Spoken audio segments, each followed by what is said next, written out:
Howdy ho, Maplers, and welcome to Zero. Some of you might be wondering why I'm remaking this video. I've never really been a fan of my original Zero video. It was too designed around my purposes for Zero and less useful as like a general guide. My V-Matrix was designed specifically for me to mesofarm efficiently, and it wasn't very informative for people actually looking at Zero as their main, so I figured I'd get back to it now since I was just finishing up mesofarming on this character. And for the gear, of course, since this is my mesofarmer, pretty much everything is going to be 2-line. Dropper meso, very handy, not too many actual strength percent lines.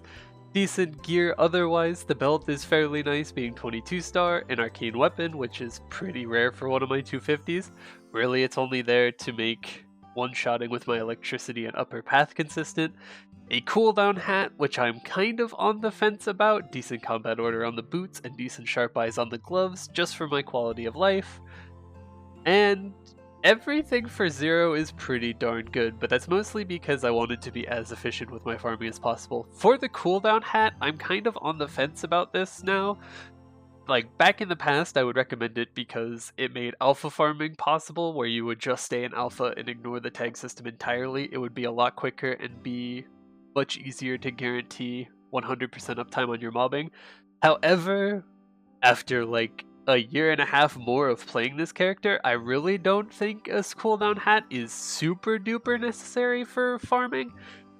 If you're training on attack speed 0 with green pots, tagging is exactly the same meso rate as alpha only. The only benefit to alpha only is you're just using alpha combos, so you save yourself a couple different button presses, but the trade-off is you need to be more funded to use alpha only training because you're not stacking up your beta passive as well as the alpha passive for bonus damage. So really, I guess having a cooldown hat would be nice for bossing and stuff, but for specifically just leveling to 250, I don't really think a cooldown hat is all that necessary anymore.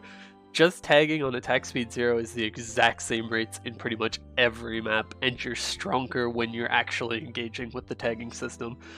So, if you have a cooldown hat, it's not the end of the world, but I wouldn't say it's required to train as a Zero anymore. It's more of a quality of life buff more than it is a necessity for the class. For the inner ability, since this is my farmer, just rolled 20 meso. Originally I had a 14% drop line, but I got greedy and re-rolled it. Got 20 crit, but then 10 mil honor effectively later. Can't get that drop line back, so not the greatest trade deal in the history of trade deals, but 20 crit is very, very nice since beta has low crit rate by default, so it means I have to invest less in crit for my Links in Legion. But that's not too bad. Now for the biggest change up, the V-Matrix for me.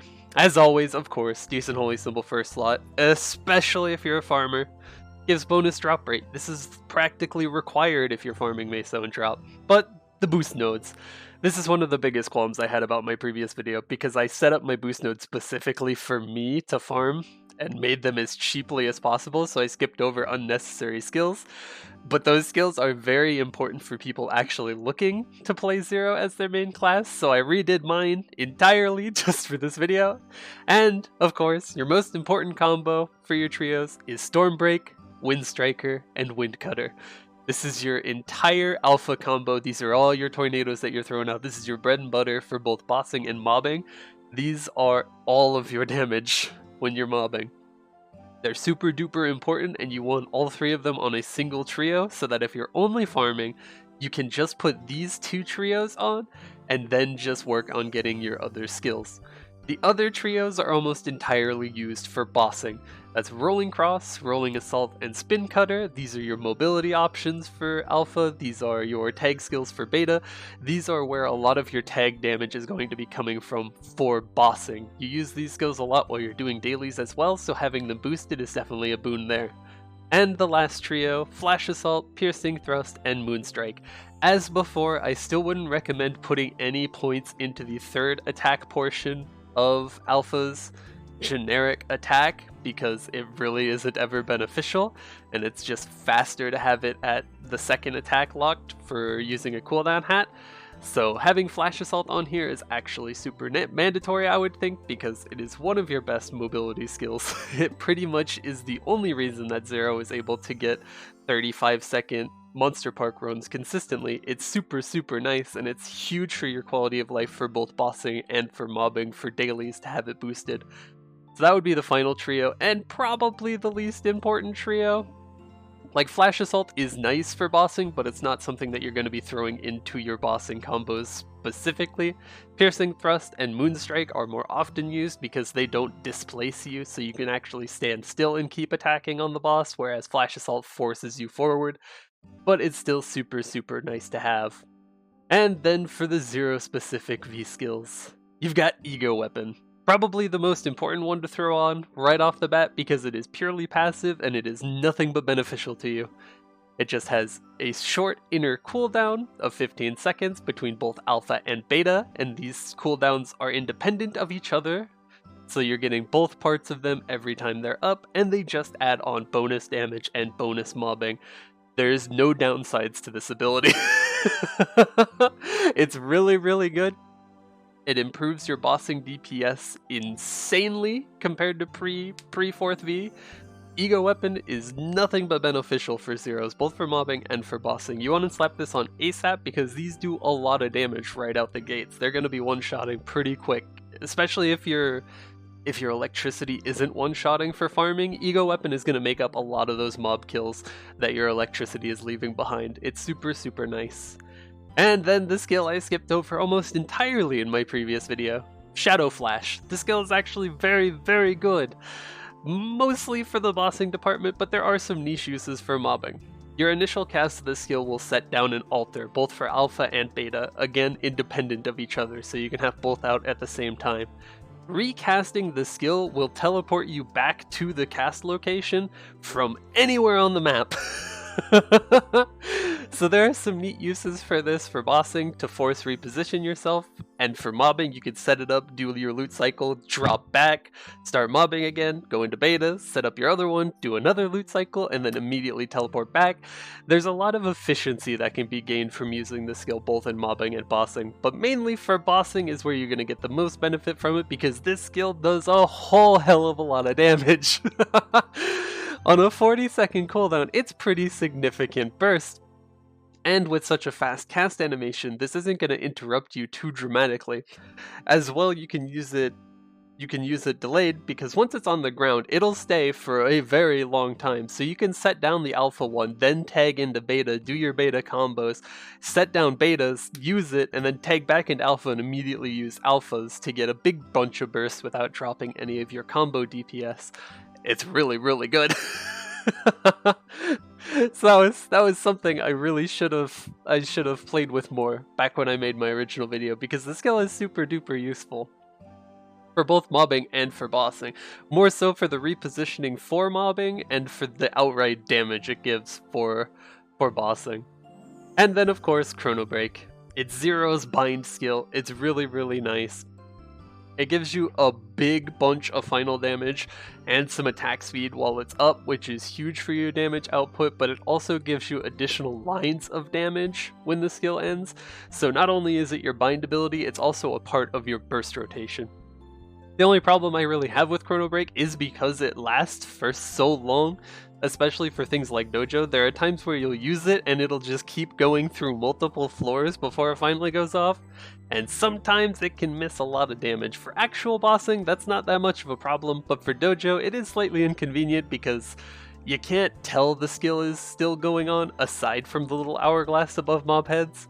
And if you're playing like me with no transparency options turned on, you really don't ever see that hourglass, so the skill kind of just ends. And if the boss is already dead, you're missing out on a little bit of damage. So that's pretty oof. And then for the final skill, Twin Blades of Time. Like I said originally, this skill is insane for bursting elites. It's pretty much my go-to elite basher when they spawn while I'm mesa farming, because just using this skill once will 100 to 0 an elite with my funding. It's super duper nice. Not to mention, it's also a full iframe for the duration of the ability, which is insane. So that's super nice. It's really just a good skill, something you want to throw in whenever you need damage for dojo, or when you're actually bossing, something you want to use when you need that iframe while still maintaining damage uptime. Zero doesn't really have the best damage output in the universe, they're not really a DPS class, but its damage isn't that bad. Its supportive capabilities are a lot higher than your average class, being the only KMS class that can rival Kana in terms of bind length, so it makes sense that their damage isn't topping the charts anywhere, but they're definitely not the lowest of lows. This class still has definitely a lot of damage options. And then Transcendent Rhine's Prayer. This is a cooldown reset as well as a semi-burst skill. Generally, you're using it more so for the cooldown reset while you're training, not so much the burst, but it is super handy. For this skill, along with your actual iframe from your hyper skills, is pretty much what allows Zero to have 100% uptime on their echo effect. Most classes have a fairly significant downtime on their echo, but Zero, 100% uptime, both while you're bossing and while you're mobbing. You can just have it up permanently as another source of damage increase. It's really, really nice.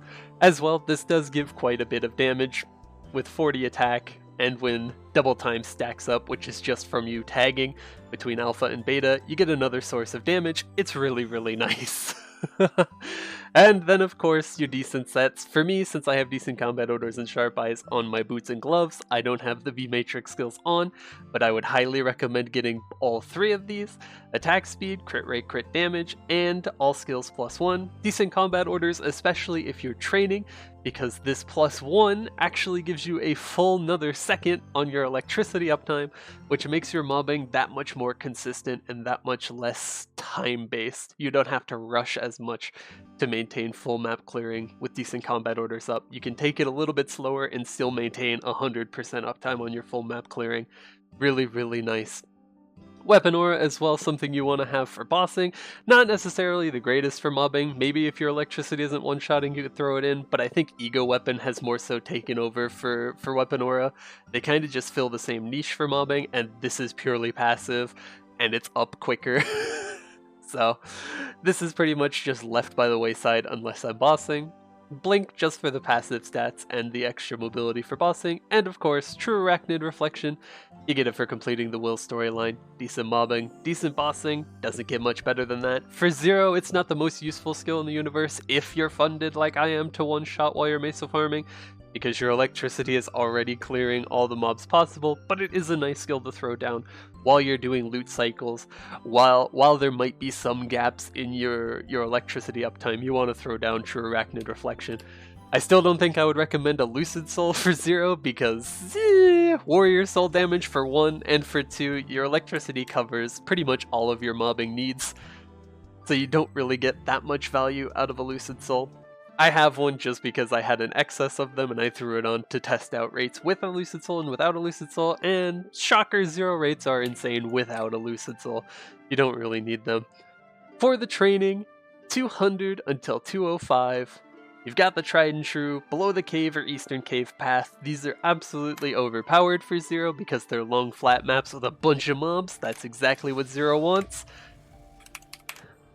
But, just like in the original video, the training isn't going to change too much. I'll just have newer maps to recommend because, of course, back when I made my original Zero video, Reverse City, Yum Yum, and Celis weren't out. Unfortunately, there isn't really anything that game-changing for Zero and Celis. So, for the rotation, just like before, it is just your Alpha and Beta tagging combos for tornadoes. You just teleport down, do your opposite combo, teleport back up, use your Beta combo, teleport down, use your Alpha combo. There really isn't anything too particularly engaging about this training. I still don't like it that much. But I still can't deny just how goddamn efficient and good it is, which is why I made my Zero my Meso Farmer.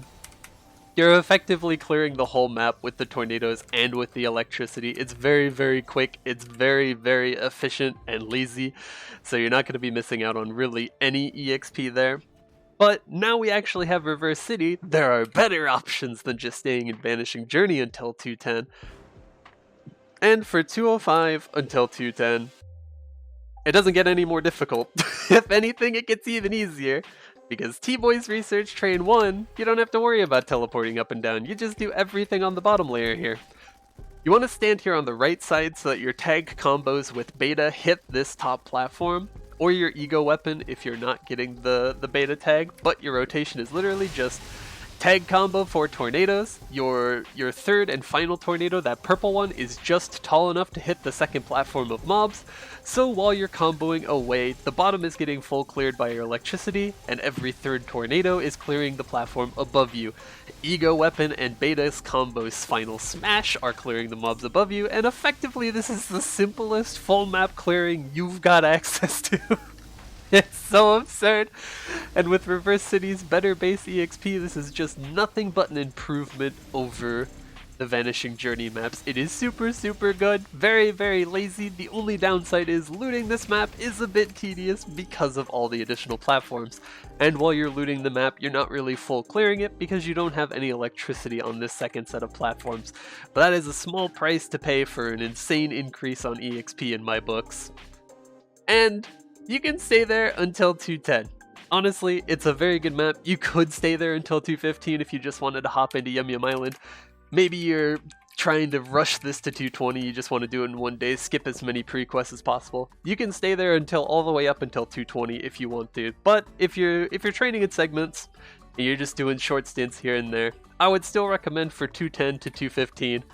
The Modeled Forest 3 is pretty much one of the best maps Zero has access to in the early game. It is a choo-choo map, so it's kind of falling out of favor because Yum Yum Island exists, but this map is still absolutely insane for a Zero. The kill rate in this map rivals Upper Path because of how long it is and how many mobs there are, and the rotation is still just the same. You use your beta combo to throw out tornadoes, then you use your alpha combo to throw out tornadoes, and just make sure you're always holding down your arrow key so that once the combo ends, you're immediately resuming walking towards the tree portal to get back to the other side, and you're just comboing towards the center of the map. Just like Reverse City, this map is pretty tedious to loot because of how many platforms there are and how long the map is. It's never really efficient to loot, but it is definitely something you can do if you want to start collecting those node stones. It's definitely pretty good, and the EXP rate here is probably the best you're going to get all the way into Arcana. Not even joking. It's very good. It's just slightly more effort than all of the other rotations, which some people just don't like. But now that Yum Yum Island is out, we do have one pretty viable map for Zero in Yum Yum Island. It's a surprise map too, because it's one that doesn't usually get shown off here, but it is the Hidden Fungus Forest. This map is really the only map I would recommend for Zero in Yum Yum Island, because the rest of Yum Yum Island doesn't really have any two-platform setups for mobbing. For this map, just here on the top, use your alpha or your beta combo for the first set of tornadoes to set up electricity down there, and then here at the bottom, you use your second set. You're relying on the beta smash portion of your combo as well as ego weapon to clear any of the mobs that are behind or above you on that small platform, but consistently, it's pretty darn good. It might not seem great because there are some mobs that are surviving every combo cycle, just like these dudes behind you, but there's this fancy little trick with tagging where if you're tagging into alpha, you can drag beta's combo to alpha's new location. Like where the animation starts for beta smash as alpha is not where the animation ends, so you can just move yourself, turn around, and redirect the attack to just clear the mobs behind you if ego weapons on cooldown. You can make it pretty darn efficient if you're being active with the rotations. It's really good. And honestly, you can stay there until 2:30 and then transition into your next training area. Or again, if you're breaking up your training into multiple days, you just want a breath of fresh air every time you train, you can still train in the Revolution Place too. At this point, I really wouldn't recommend it. It's not better than any of the previous maps, it is just very simple. So it's still something I would recommend as an alternative, albeit no going into it that it's not the greatest. But you literally just teleport up and down, toss out tornadoes. Originally I recommended you could throw a Lucid Soul in here, but after further testing, the Lucid Soul really doesn't ever offer much. Just this third giant purple tornado is going to be killing enough of the mobs on that little platform on the top that your Lucid Soul really isn't going to improve your rates here. This map is so small and compact that there aren't that many mobs, so your final tornado isn't really ever going to cap out on mob hits. So there's really no use to having a Lucid Soul for here. It's a very simple map, very easy to clear, very basic, but at the price, it does not get the best EXP rates. It's really quite low in terms of what Zero is capable of, but it is there as an option. So either stay in the Hidden Fungo Forest or stay in that map until 230, and yeah, 230, because your options for Arcana aren't really good for the early levels. Especially on the new EXP curve, you really want to stay within mobs that are close to your level for that bonus EXP. Even on a class that's insanely good at mobbing like Zero, you want to stay in that bonus EXP range as much as you can. Zero's incredible mobbing can only make up for so much EXP that you're losing being over or underleveled for training areas. So I wouldn't recommend jumping straight into Upper Path at 225 because you're getting massively reduced EXP. Not to mention on top of that, you're getting massively reduced damage. So spending a few extra levels in the Hidden Fungo Forest or in Rev 2 will definitely help you in the long run. But then of course, it's the Zero map, Upper Path. Surprisingly enough, it's not too difficult to find a map here as a Zero anymore. It seems like most of the Meso farmers in Bara have transitioned to higher level areas, but for Zero specifically, this is still pretty much the best map you have access to. You're literally just alpha and beta comboing between both platforms, and then you just down teleport back into the river to reach back up to the top. That's just where the spawn point is for this map. And you just combo back and forth. For your loot cycles, you can really just jump through the map, or if you're training with a vac pet, you can walk through the map and you'll never miss any drops. The efficiency on this map is pretty much capped out the second you get here. There really isn't any improving on this map. The only improvement that can be made for your EXP rates and Mesa rates for that map is getting a vac pet, because looting with normal pets is not the most efficient thing in the universe. Just having one vac pet as opposed to 3 normal pets will increase your Mesa rates by about 25% in Upper Path, just by the sheer magnitude of drops that are going to be on the ground every time you do a loot cycle.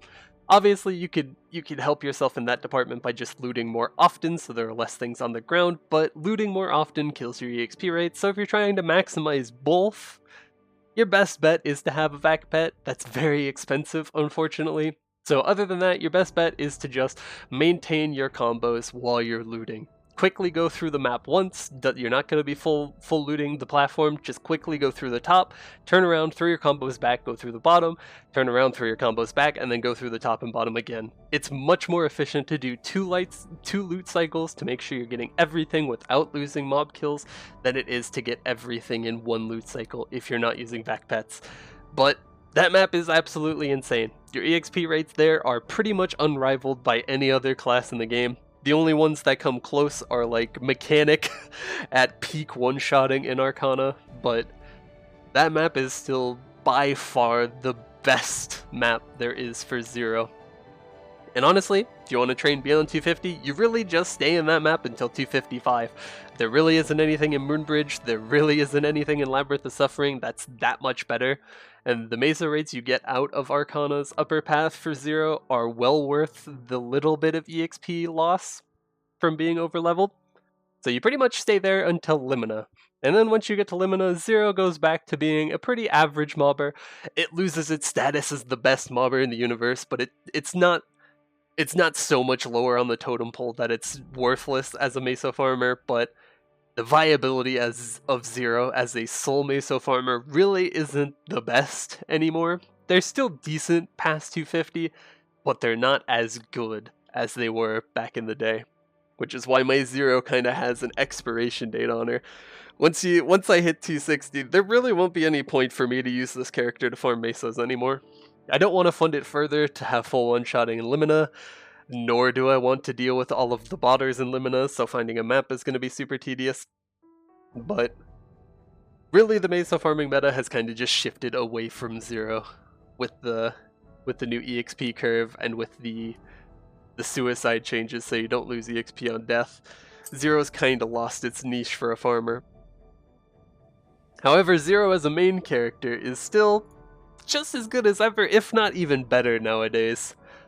For the bossing on Zero, I really didn't go too deep into this in my original video, but Zero's bossing is very, very good. The tagging system is really, really dynamic and fluid. You have a lot of different options for different situations. You have a bunch of mobility options so that you can keep movement up while keeping DPS up in bossing. You have a lot of options that just do outright damage. You have some options that are just in between. It's really, really fluid. Different combos are available for different situations. The tag system works really well. Having 2 health bars is very, very nice. Zero is incredibly hard to kill with multiple iframes, as well as having 2 separate health bars between alpha and beta. Playing this class properly will mean you'll pretty much never die.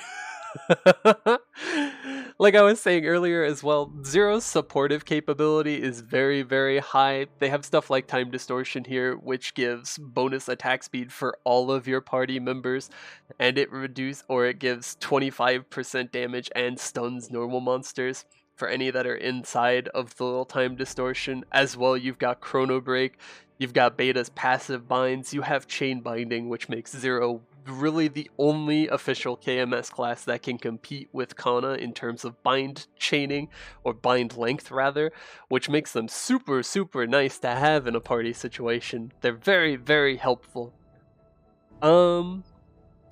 Like I was saying, for the mobbing portion, your beta combos can be dragged. While you're tagging with beta, alpha combos too quickly to be dragged, but while you're comboing from alpha into beta, you can very easily pull that final smash from beta to a different part of the map, which is super useful for dojo when bosses teleport in the middle of your combo. You can just quickly dash before beta slams down for the biggest damage portion of her combo. It's very, very nice to maintain your damage uptime. It's also very useful for mobbing, since you can drag beta to a part where your tornadoes and electricity aren't clearing the map. Has a lot of little niche uses. It's super duper nice. For the bossing, Time Force can kind of be a problem to maintain. It's not too bad if you're not needlessly using abilities on cooldown, but if you need an extra source of Time Force, putting points into the Hyper Time Force isn't that bad. You usually have a bunch of spare Hyper points anyways, once you've got all your essential stuff maxed out. So you can put points into that, and that'll definitely alleviate some of the problems, but it's not too bad. The trade-offs between alpha and beta are still very prevalent. Beta has low crit rate, and I mean very low crit rate, and alpha has 0 stance at all, as well as having a much, much lower weapon multiplier. So you definitely want to be investing into the tagging system, more so than just sticking it out with alpha nowadays. Like, back in the day, tagging with solely alpha was super, super nice for mobbing, because when you have a cooldown hat, alpha's combos are just way faster at getting out that final tornado than tagging between the beta combo if you're not training on attack speed 0, since you just use your basic attack to reset your cooldown. As well, using your battle teleport will also reset the cooldown. So it's super, super efficient, but it's a much higher barrier to entry for making Zero a farmer, or for just training Zero in general. So nowadays, I more so wouldn't recommend a cooldown hat being essential right off the gate. Having another extra source of strength for your Zero would definitely help you out more in the long run, especially if you're playing in like Reboot, where you have much easier access to attack speed 0 with green pots, but you have less easy access to one-shotting with your electricity.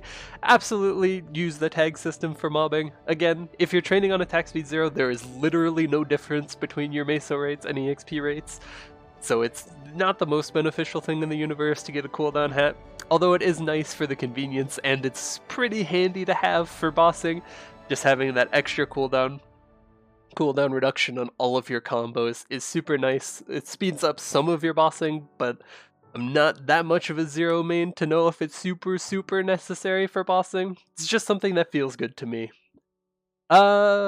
Another nice utility for Zero is all of your cooldown resets. You have 100% uptime on Echo, like I said.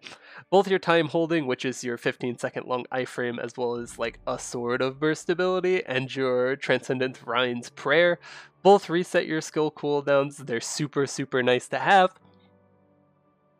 But it's still not enough for me. Like I like Zero's bossing well enough. I understand that this class is more so support oriented than it is damage oriented. So the bossing isn't too bad in my eyes. It's more so the mobbing that I go back to for Zero. That's really the deal breaker for me on if I would play Zero as a main.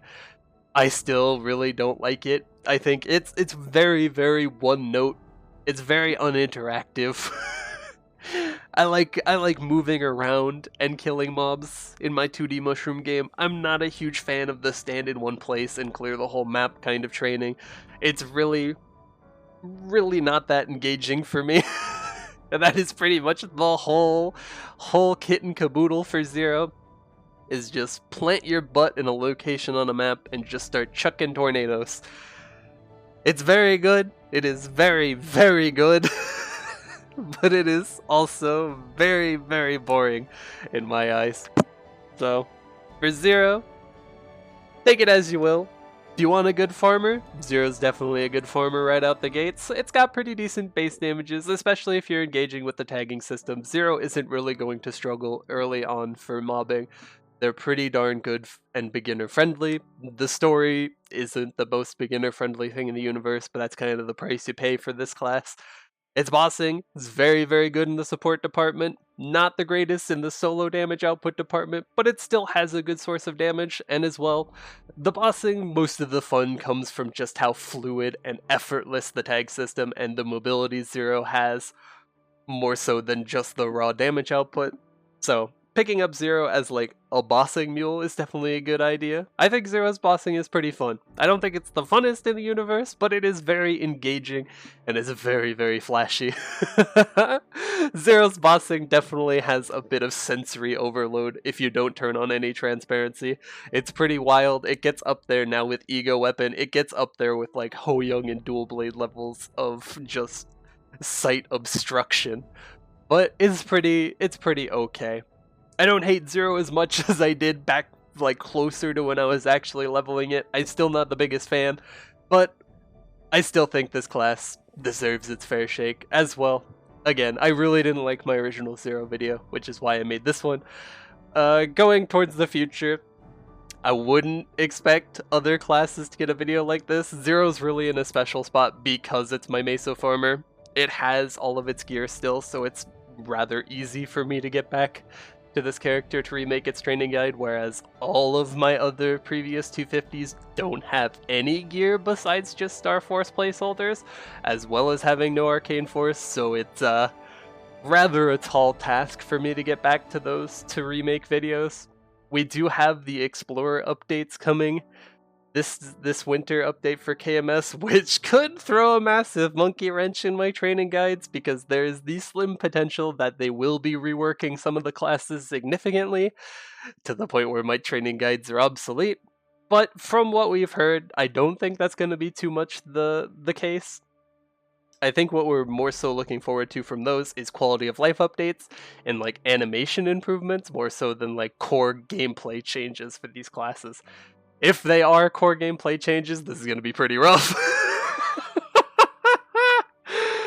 Because a lot of my old Explorer guides are going to become obsolete, which means I might start the process of getting these characters like Arcane Force back, but outside of getting an event like a Maplehood Watch, I really don't see how I'm going to get back to these characters to remake training guides without any gear or Arcane Force. So, as nice as it would be to go back and redo a lot of those older ones, because my Zero video definitely isn't the only one that I don't like. This is really the only one that I can easily get back to. Who knows though? Hopefully in the future there will be an option for me to move my gear more effortlessly. Maybe we'll get account-wide Arcane Force, please, so that it'll be more easy for me to get back to older classes to remake guides with new areas, new skills, revamps, what have you. But for the time being, Zero's pretty much the only one who's going to get this special treatment.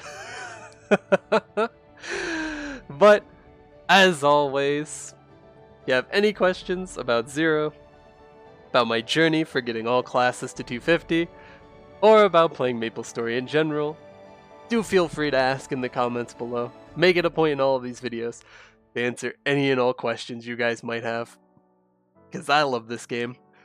and I love talking about it. Even if it's a class I didn't particularly enjoy, I love talking about it. And as always, happy mapling. I'll see you in the next time.